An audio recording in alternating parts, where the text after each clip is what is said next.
이 미가라는 사람이 에브라임 산지에 살고 있는데, 이 에브라임 산지는 북쪽 이스라엘의 굉장히 중심부, 중요한 자리입니다. 훗날에 남북이 갈려질 때 거기에 실로가 있는 중요한 에브라임 산지에 미가라는 사람이 살고 있습니다. 성경은 이 미가가 어떤 존재인지 잘 설명하지는 않아요.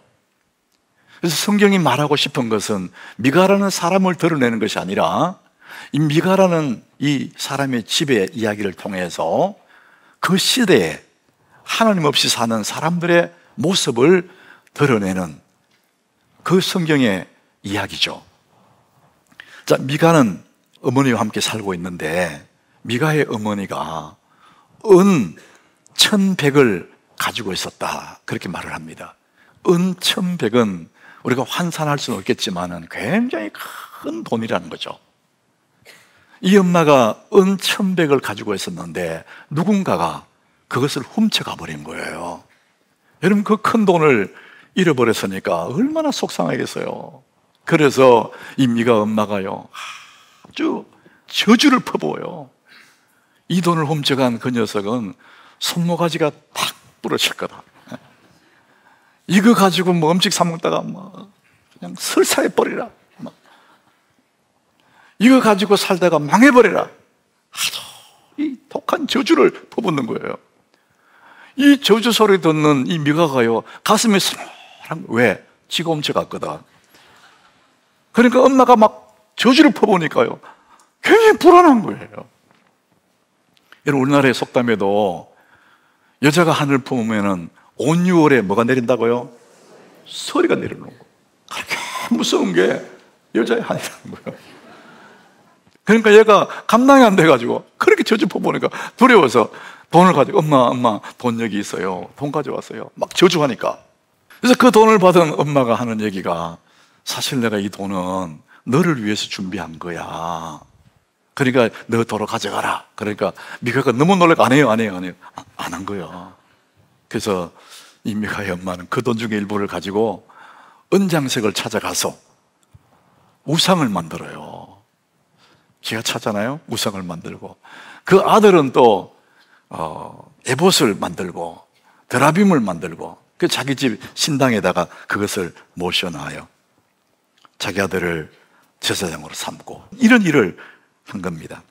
여러분, 이 미가의 집의 이야기인데, 이 미가라는 이 이름의 뜻은 여호와 같은 이가 누구냐, 이런 뜻을 가지고 있는 거예요. 미가, 여호와 같은 이가 누구냐, 여호와가 최고다, 이런 얘기죠. 미가 선지자 이름과 뜻이 똑같아요. 그런데 그 좋은 이름을 가졌지만은 그는 하나님 없는 그런 삶을 살고 있는 겁니다. 자, 이것을 오늘 본문 6절에서는 이 한 줄로 딱 요약을 합니다. 우리 같이 읽어보겠습니다. 그때에는 이스라엘 왕이 없었으므로 사람마다 자기 소견에 옳은 대로 행하였더라. 그때 당시 상황을 설명하는 거예요. 이스라엘에 왕이 없었기 때문에 사람마다 자기 소견에 옳은 대로 행하였더라. 자, 그래서 영원한 왕 하나님이 자신의 왕인데, 그때는 왕이 없었기 때문에 이 백성들이 이 미가와 미가의 어머니처럼 자기 마음의 소견대로, 다시 말하면 기준 없이 자기 마음대로 살았다는 거예요. 오늘 말씀의 제목을 따온다면 되는 대로 살아간 사람들입니다. 여러분, 되는 대로 산다는 거, 자기가 말하고 싶은 대로 말하고 하고 싶은 대로 하고 기분 따라 감정 따라 그렇게 사는 것을 말하잖아요.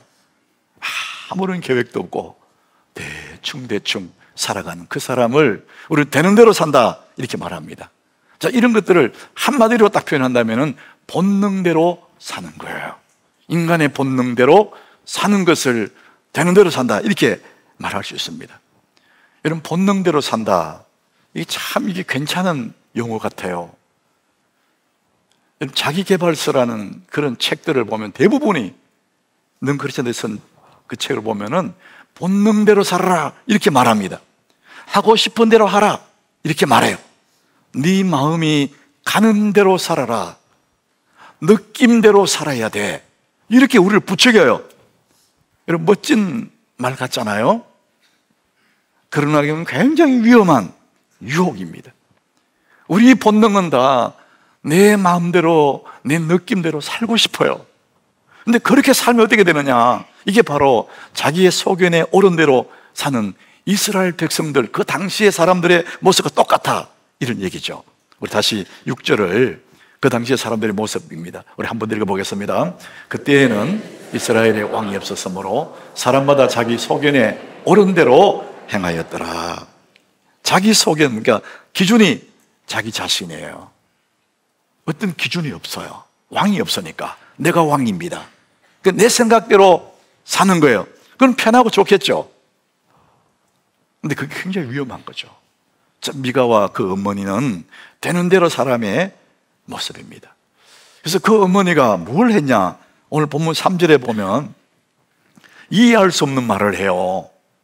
어머니가 이르되 내가 아들을 위하여 한 신상을 새긴다.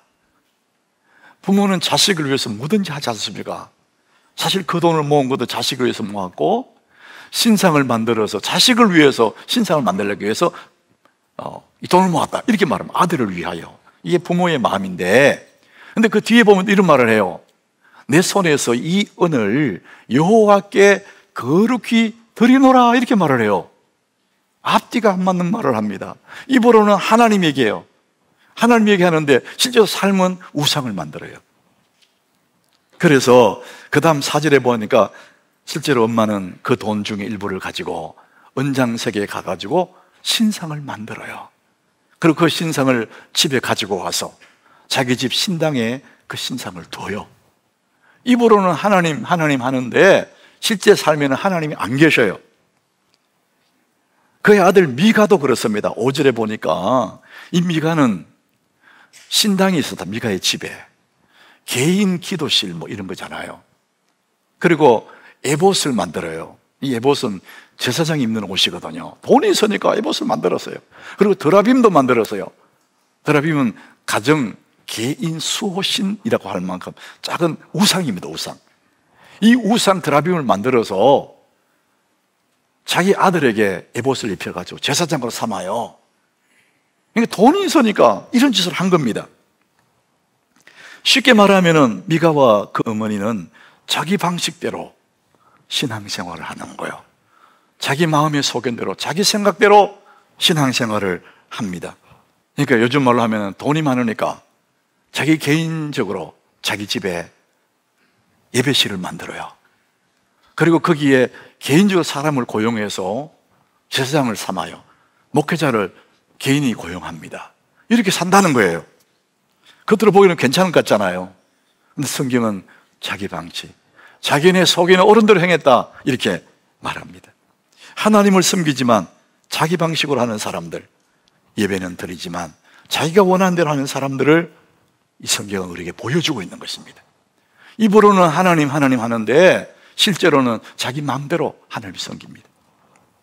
이런 사람들이 바로 오늘 보면 6절에 있는 사람과 똑같은 거예요. 그때는 이스라엘에 왕이 없으므로 사람이 자기 소견에 옳은 대로 행하더라. 자기 방식대로 신앙생활을 하는 거예요. 지도를 받지 않습니다. 내가 원하는 걸 선택해서 내 마음대로 자기 주도적인 신앙생활을 한다는 거예요. 자기가 듣고 싶은 건 골라 듣고 듣기 싫은 것은 안 듣고, 이게 영적인 어린아이의 모습입니다. 사랑하는 여러분, 자기 주도형의 신앙생활 하지 말고 여러분 하나님의 교회 공동체에 속해 있기를 축복합니다. 내 믿음의 뿌리를 교회에 둬야 내 영혼이 안전한 거예요. 나 혼자가 안 됩니다. 함께 부딪히면서 서로 교감하면서 이렇게 하나님의 사람으로 자라가도록 하나님 우리를 그렇게 만드셨어요. 그래서 우리 영혼은 항상 돌봄을 받아야 됩니다. 사람들은 시대가 가면 갈수록 개인주의가 팽배해져요. 각기 자기의 소견에 오른 대로 하나님을 섬기되 그렇게 섬기고 싶어 해요.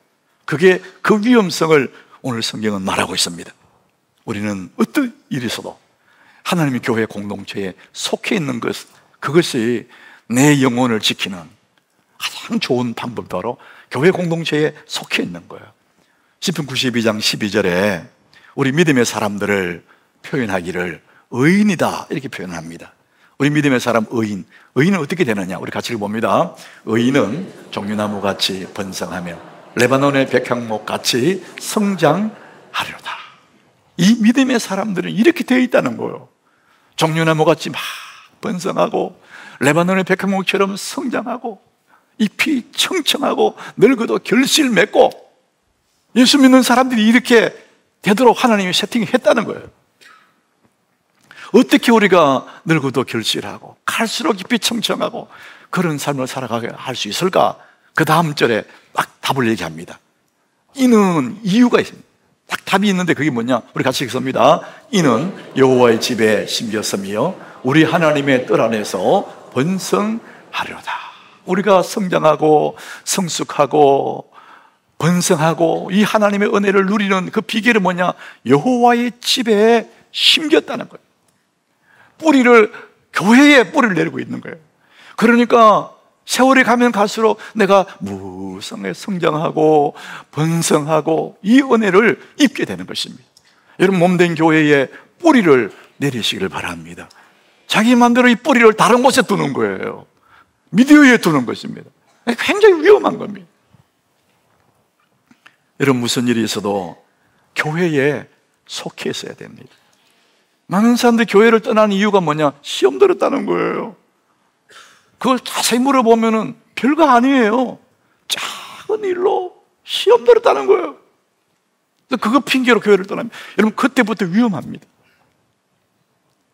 여러분, 반대로 생각해보세요. 내가 누구가 때문에 시험 들었다 그러면은 내 때문에 누가 시험 안 들겠어요? 그거 생각하면 나도 별 수 없지, 다 뭐니 그렇고 그래 이러고 참고 견디면서 몸된 게 뿌리를 두면은 계속 성장하는데 그 작은 일로 떠난단 말이죠. 여러분, 무슨 일이 있어도 여러분의 뿌리가 교회에 있기를 축복합니다. 여호와의 집에 심겨 있어야 내가 자라게 되는 거예요. 여러분, 꼭 기억하십시오. 그래야만이 내 인생이 푸르고 푸른 인생이 될 수가 있어요. 여러분, 깊은 물, 깊은 삶, 깊은 인생 얼마나 멋있습니까? 여러분, 되는 대로 사는 사람이 얕은 삶이라면은 생각하고 사는 사람은 깊은 삶을 사는 사람이에요. 잠언 20장 5절에 깊은 물을 얘기해. 깊은 물. 우리 같이 한번 읽어봅니다. 사람의 마음에 있는 모략은 깊은 물 같으니라.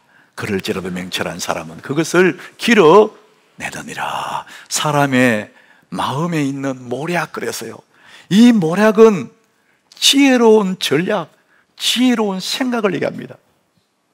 단순한 꾀를 말하는 게 아니에요. 깊은 생각, 깊은 심층사고를 말합니다. 그래서 우리 마음 깊은 곳에는 하나님과 연결되어 있어요. 지성소 속에 하나님과 연결되어 있어요. 그래서 이 깊은 물 같은 이것을 끌어내며 사는 사람들, 이 사람은 깊은 인생이 된다는 거예요. 저는 가끔 우리 성도님들의 이제 이 홈페이지에 저한테 글을 보내는 사람들이 있어요. 그리고 우리 교회 홈페이지에 보면 담임 목사에게 글쓰기 이 폴더가 하나 있어요. 그 폴더 클릭하면 저한테 글이 오는데 어떤 청년이 보내온 상담 내용이에요. 이 청년은 예수를 믿는데, 오래 예수를 믿었는데 고민이 뭐냐 하면은, 목사님, 저는 예수 믿고 교회 다니는데 왜 내가 변하지 않습니까? 옛날 모습 그대로인 것 같아요. 막 입에 욕도 하고 막 음란물도 막 보고 거짓말도 하고 성질나면 욱 성질도 내고 왜 이렇습니까? 이런 얘기죠. 왜 나는 안 변할까요? 내가 왜 이럴까요? 굉장히 고민하는 그 청년은 가망성 있는 사람입니다. 그런 고민도 없이 사는 사람 많잖아요. 여러분들 어떻습니까? 예수 20년 믿었는데, 30년 예수 믿었는데 여러분 변하셨습니까? 이런 사람들 향해서 로마서 12장 2절에 이렇게 말합니다. 우리 같이 로마서 12장 2절인데 같이 읽어보겠습니다. 너희는 이 세대를 본받지 말고 오직 마음을 새롭게 함으로 변화를 받아 하나님의 선하시고 기뻐하시고 온전한 뜻이 무엇인지 분별하도록 하라. 자, 이 말씀의 핵심이 마음을 새롭게 함으로 그랬어요. 사람은 변화되고 싶은데, 멋진 사람으로 변화를 되고 싶은데 그 방법은 뭐냐? 오직 마음을 새롭게 함으로 그랬어요. 이 마음을 새롭게 함으로, 이거는 능동태입니다. 누가 해주는 것이 아니라 내가 하는 거예요. 내 마음을 새롭게 하는 것은 나 외에 아무도 못합니다. 하나님도 내 마음을 뒤집어 놓지 못합니다. 내 마음의 주인은 나예요. 예수님도 그래서 우리를 아주 인격적으로 대하시잖아요. 문 밖에서 기다려요. 오직 마음을 새롭게 하는 것이 내 몫입니다. 내가 마음만 새롭게 하면은 변화를 받아, 이것은 수동태입니다. 내가 변화되는 게 아니고 변화를 받는 거예요. 하나님 우리를 변화시키는, 어떻게 변화시키냐? 내 마음을 바꾸면은, 내 마음만 새롭게 하면은 하나님 나를 바꾸어 주신다는 것이죠. 내가 할 일은 내 마음을 새롭게 하는 겁니다. 그러면 결과적으로 나는 변화가 되는 거예요. 이게 내 변화의 키를 내가 가지고 있는 겁니다. 오직 마음을 새롭게 함으로, 이렇게 말합니다. 전남의대에 이무석 교수라는 분이 있어요. 이분이 이제 마음이라는 책을 썼어요. 그 마음에 괜찮은 아가씨 한 사람을 소개해요. 이 아가씨는 뛰어난 엘리트입니다. 그리고 사람이 참 괜찮은 사람이래요. 그런데 이 아가씨는 스스로 열등감에 빠져 있는데, 왜 열등감에 빠지나? 자기 눈에 쌍꺼풀이 없다고 열등감에 빠진 거예요. 자, 오늘 쌍꺼풀 없는 분들 잘 들으시기 바랍니다. 그래서 이 여자는 모든 게 좋은데 쌍꺼풀 없다고 그렇게 열등의식에 빠져 사는 거예요. 그래서 왜 내 눈은 이 와이셔츠 단추구멍처럼 생겼을까? 괴로워. 사람들이 모여가지고 수근수근 하면은 내 눈 욕하는가 봐, 이런 생각 들고, 그래서 막 선글라스 깨버릴까, 이러면 너무 표가 날까 봐 그것도 못하고, 그래서 한절부절하면서 참 괜찮은 아가씨인데 쌍꺼풀 하나 때문에 너무 괴로워하며 산다는 거죠. 근데 그 남자친구가 있는데, 이 남자친구 뭐라고 하냐면은, 아니야, 너는 쌍꺼풀이 없지만은 눈이 참 시원하고 예뻐, 이렇게 말을 해요.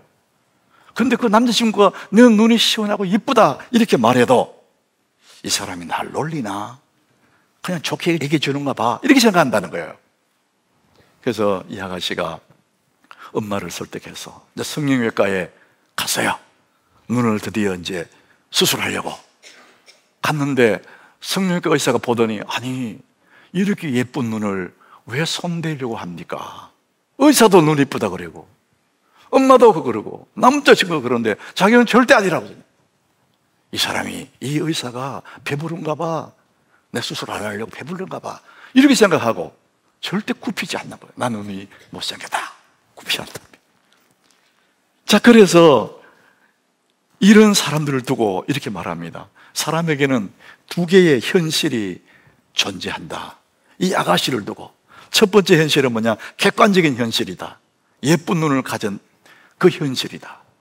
그것을 남자친구가 증명했고, 성형외과 의사가 증명했고, 엄마가 증명했는데 불구하고 그 현실인데, 그게 객관적인 현실이에요. 그런데 이 아가씨가 그걸 안 받아들이는 거예요.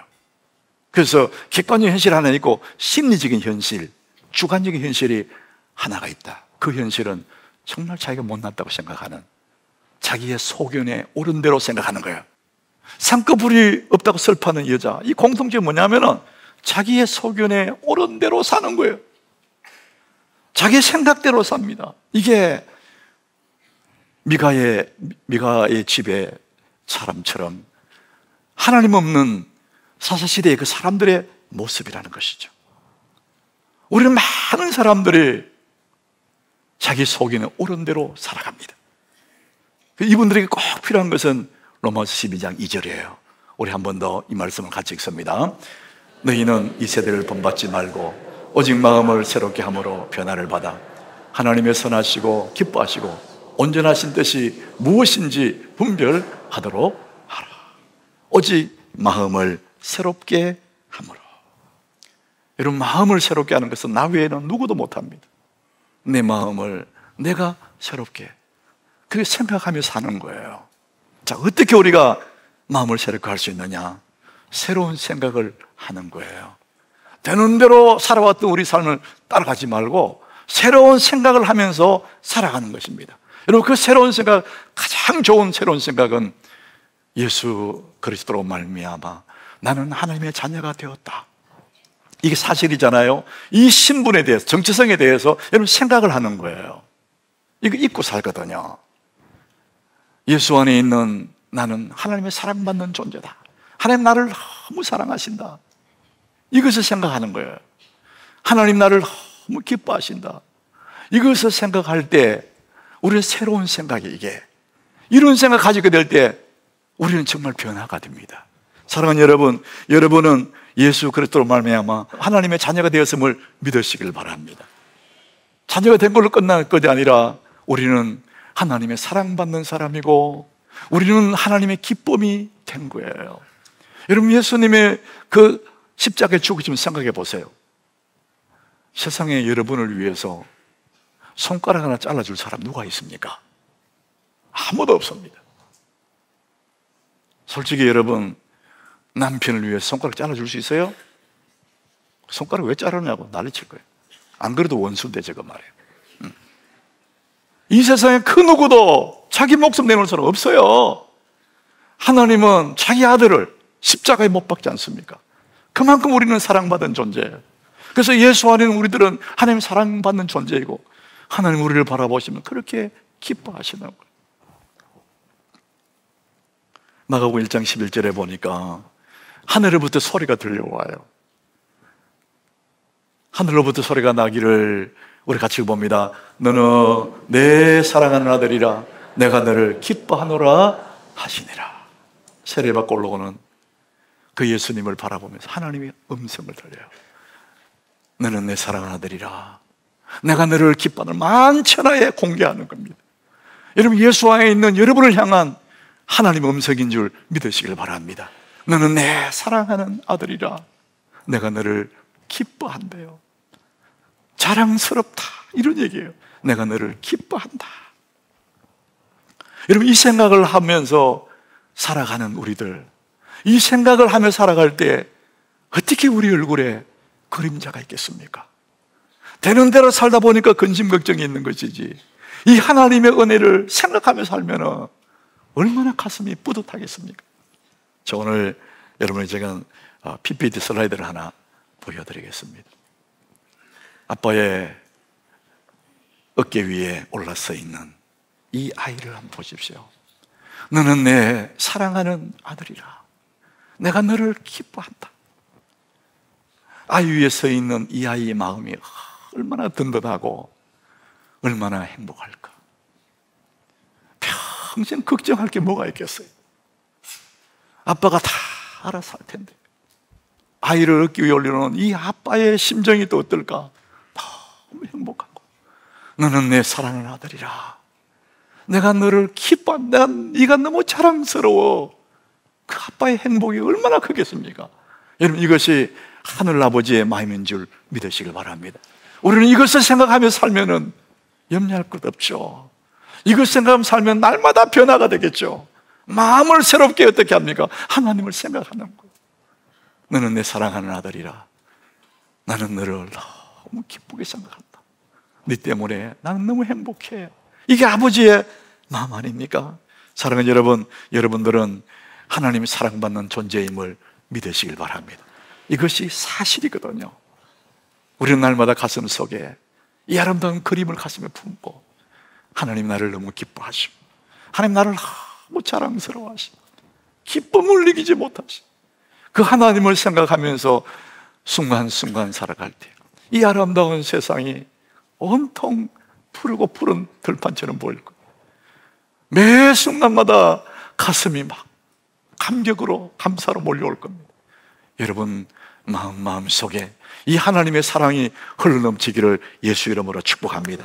이 주님이 우리를 영원까지 우리를 이끌어 가실 줄로 믿습니다.